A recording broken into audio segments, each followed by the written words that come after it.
pwede nang i-harvest itong bunga ng saging na ito mga kadugo. Morning mga kadugo, dugong Pilipino, saan mang sulok ng mundo.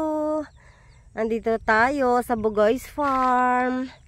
Binibisita natin ang Bugoy's Farm mga kadugo.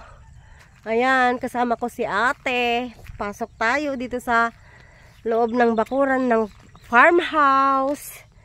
Ayan, napakadamo na. Bihira na kaming pumupunta dito mga kadugo. Kasi nga, hindi na namin priority dito. Ayun, konti na lang yung bunga ng mangga. Ayan si Enteng, kukunin niya yung may isa lang, yung isang tawag dito, puno. Tignan natin kung meron tayong makukuhang mga bunga ng ating mga tanim na gulay dini sa Bugoy's Farm mga kadugo. Dugong Pilipino, saan meron mga kadugo, saan ay hinog naman. Saan mang sulok ng mundo. Ayan, meron mga kadugo. Oh, 'di ba? Oh, nag-uulan-ulan na mga kadugo kaya gumaganda na ang mga tanim.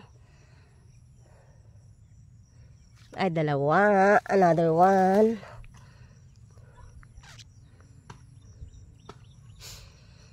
Di ko masyadong makita mga kadugo. Kasi ang aking mata ay mahina na ay nahinog oh. Teka lang kuha tayo ng paglagyan natin. Ito yung mga napitas namin mga kadugo dito sa Bugoy's Farm. Yan.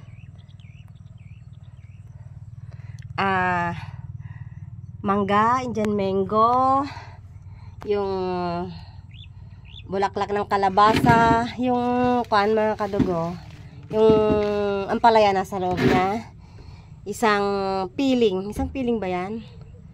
Isang subwal, ay isang saging, isang puno, and then isang piraso ng hinog na kalabasa. So, yun lang for today's update mga kadugo, today's video. Ingat! Lagi nating tatandaan, God loves us so much and I love you too with the love of God. Lagi tayong maniwala, magtiwala sa Diyos na nagbigay sa ating buhay, sa atin ng buhay, at sumunod tayo sa kanyang mga salita. Bye!